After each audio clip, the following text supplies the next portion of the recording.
ہم کس طریقے سے بچے کو ٹیوشن چھوڑنے کے لیے وقت نکال لیتے ہیں, ڈاکٹر کی وزٹس کا آتا ہے تو ہم برابر ٹائم میں سے شیڈول نکال کر ہم کر لیتے ہیں. وائی ناٹ ہم دین کے کام کو اس طریقے سے سمجھیں.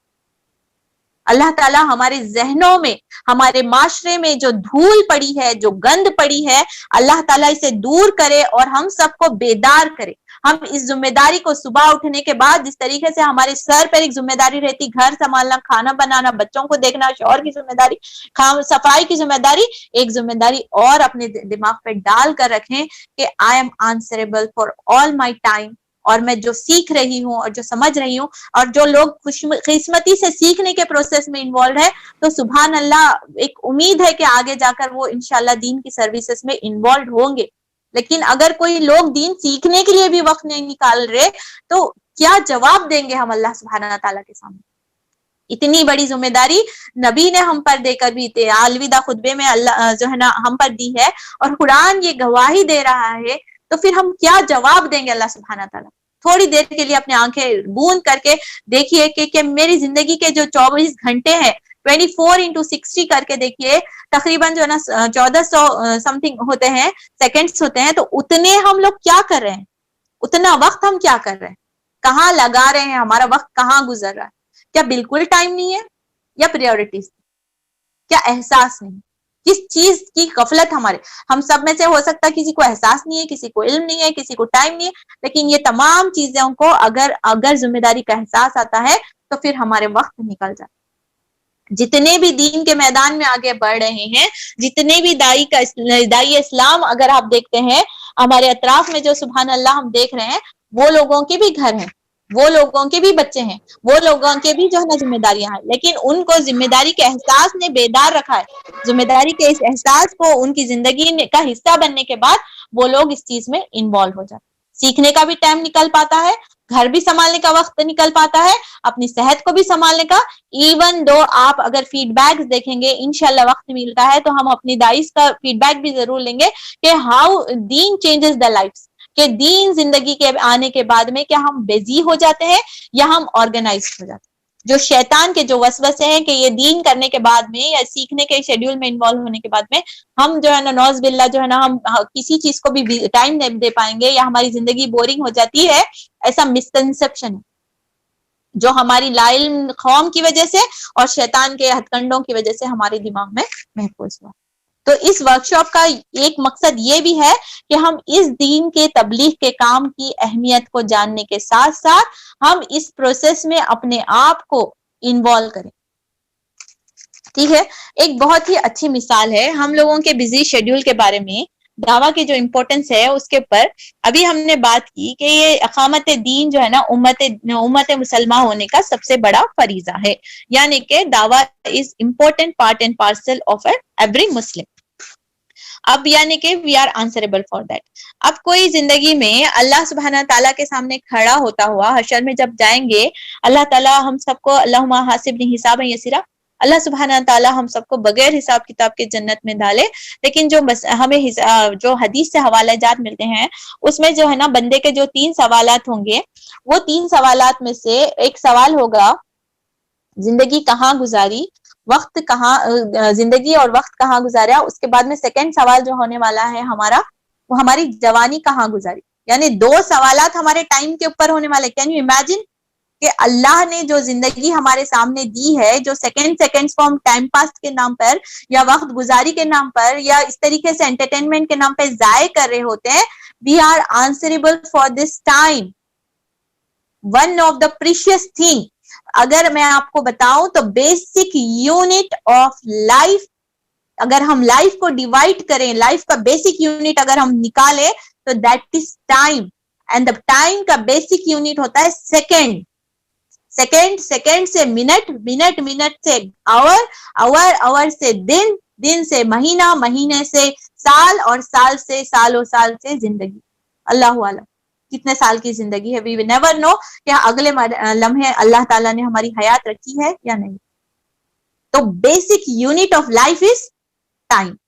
If somebody is wasting the time, then he is wasting his life. اللہ اکبر, اتنی زیادہ امپورٹنٹ لائف. اور مسلمان اگر اس طریقے سے بولتے ہوئے کیسا لگے گا کہ میری زندگی میں میری عبادت کے لیے وقت نہیں. گویا کہ وہ مقصد کے لیے بنایا گیا, وہ مقصد کے لیے پیدا کیا گیا, اور وہ مقصد کے لیے اس کے پاس ٹائم نہیں. اس کے لیے میرے پاس ایک چھوٹی سی سٹوری ہے. ایک شخص تھا جا رہا تھا, جو ہے نا ایک راستے سے گزر رہا تھا. راستے میں گزرتے گزرتے 2 آدمی ہم دکھے, بڑے ہوشیار طاقتور, کیسے رہتے ہیں لیبر, مطلب کہ اچھا فزیکلی اسٹرینتھ والے. 2 لیبرز تھے مست میں, گڑے کھود رہے. ایک آدمی جو ہے نا ڈگ کرتا ہے اور دوسرا آدمی جو ہے نا اس کو بھرتے جاتا. پھر آگے جاتے ہیں تھوڑی تھوڑی جگہ کو, یعنی کہ روڈز کے کارنر پہ ڈگ کرتے جا رہے, دوسرا آدمی مٹی ڈالتے جا رہا. پھر آگے جانا, پھر تھوڑی تھوڑی دیکھو. تو وہ جو مشاہدہ کرنے والا, یعنی جو دیکھنے والا آدمی تھا, انہوں جا کو سوال کرتے ہیں وہ دونوں آدمیوں سے, میاں ہو رہا کیا یہ؟ بولے تو جواب ملتا کہ نہیں, ایکچولی ہم کو ٹری پلانٹیشن کے واسطے جو ہے نا ہم کو یہ کرے ہوئے ہائر کرے ہوئے ہیں. ہمارا کام ہے, ہم لوگ 3 آدمیاں ہیں, ہم کو ایک کا کام رہتا کہ ایک جنے ڈگ کرنا, دوسرے کا کام رہتا سیڈ لگانا, تیسرے کا کام ہوتا کہ وہ گڑے کو مٹی سے بند کرنا. ٹھیک ہے, سمجھ میں آ رہی بات؟ یعنی 3 کام ہے, ایک ڈگ کرنا, دوسرا کام ہے ایک سیڈ اندر سے پلانٹ کر دینا, مطلب اندر مٹی میں دبا دینا, تیسرا کا کام رہتا وہ مٹی سے جو ہے نا لیول کر دینا, یعنی گڑے کو بند کرنا, پھر وہ جرمینیشن کے لیے ریڈی رہتا. وہ 3 کام کرتے, تو ایسے چلتے رہتا. ارے میاں 2 آدمی دکھ رہے نا, تیسرا آدمی کہاں ہے؟ بولے تو نہیں, میں ڈگ کرنے والا ہوں, اور ان جو ہے نا یہ جو میرے ساتھی ہے, یہ جو ساتھی ہے میرا, یہ جو ہے نا بند کرنے والا ہے. ہمارا دوسرا ساتھی ایبسنٹ ہے. کون سا ساتھی ایبسنٹ ہے؟ وہ بیج ڈالنے والا. گویا کہ کام ہو رہا ہے, کام دونوں بھی اپنا کام کر رہے ہیں, ڈگ بھی ہو رہا, ٹھیک ہے, اور مٹی بند ہو رہی, اندر سیڈش نہیں ہے. تو ہماری بھی زندگی کا کہیں ایسا نہ ہو جائے کہ ہم وہ عقل مند 2 انسانوں کی طرح نہ ہو جائے کہ ہم زندگی بھی گزار رہے ہیں, ہم پیدا بھی ہوئے, ہم مٹی میں بھی جانے والے ہیں, لیکن وہ جو سیڈ لگانے تھا وہ ہم بھول جا رہے ہیں. اسی کے لیے ہمارے لیے وقت نہیں. اللہ اکبر, صحیح ہے نا؟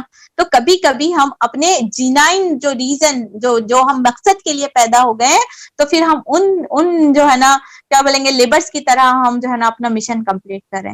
یعنی کہ کھانا پینا سونا جو زندگی کے ہم پارٹ سمجھ کر رکھے ہوئے ہیں, دیٹ آر جسٹ ریچولس. زندگی گزارنے کے لیے وہ ایک بیسک ضرورت ہونے کے ساتھ, لیکن جو obligation ہے, جو ہمارے اوپر فرائض ہیں, وہ اللہ کی عبادت کرنا اور دین حق کو قائم کرنا. اس مثال کے ساتھ اپنی اس زندگی کو, وہ جو دن ہمارا بغیر کسی خیر کے, بغیر کسی چیز کے سیکھے کے, بغیر کسی چیز کے پھیلائے کے گزر رہا, سمجھ جانا کہ وہ لیبر کا ایک گڑا, ہماری زندگی کا ایک گڑا بغیر سیڈ ڈالے کے بند ہو گیا. اور قیامت کے دن وہ جو ہے نا ہمارے لیے وہ دن, وہ رات یا وہ دن, وہ لمحہ ہمارے لیے فروٹفل نہیں. وہ وقت اور وہ سیکنڈ جس میں ہم اللہ کی عبادت کر رہے ہوتے ہیں, اللہ کا ذکر کر رہے ہوتے ہیں, اللہ کے دین کا کام کر رہے ہوتے ہیں, اس میں ہم موسٹ فرٹائل سیڈ امپلانٹ کر رہے ہوتے ہیں, جو قیامت کے دن جو ہے نا, کیونکہ ایک حدیث کا مفہوم ہے کہ دنیا انسان کی, مسلمان کی جو ہے نا دنیا ایک کھیتی ہے جس کو وہ کاٹے گا جو ہے نا حشر کے دن. جو یہاں پر بوئے گا وہی جو ہے نا حشر میں اسے کاٹنے کو ملے گا. یہاں تک ہماری باتیں کلیئر ہے. اگر کوئی بہن اس میں حصہ لینا چاہ رہی ہے, کچھ پوائنٹس اپنی طرف سے اس میں ڈالنا چاہ رہی ہیں, تو please come forward and they can unmute and speak.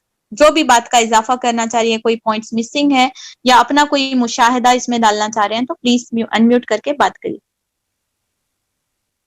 G Asifa بجیے. Sorry غلطی سے دب گیا.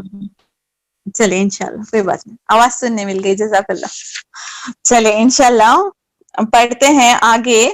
اب میں نے کہا کہ میری اور آپ کی زندگی, میں نے نہیں کہا, یہ قرآن میں ہم پڑھ رہے ہیں, وَكَذَلِكَ جَعَلْنَاكُمْ أُمَّةً وَسَطًا میں ہم نے دیکھا کہ, اور وہ سورہ آل عمران کی آیت نمبر 110 میں بھی ہم نے دیکھا. یہ دونوں آیتوں سے ہم کو سمجھنے آ گیا. سورہ حج کی بھی آیت میں سے ہم کو سمجھنے آ گیا کہ ہماری زندگی کا مقصد اللہ تعالیٰ نے جو ہے نا اقامت دین بنا کر بھیجا ہے. We all are feeling that burden on our shoulders. ایک ذمہ داری ہم اپنے کندھوں پر محسوس کر رہے ہیں. آگے ہم دیکھتے ہیں سورہ شورا میں آیت نمبر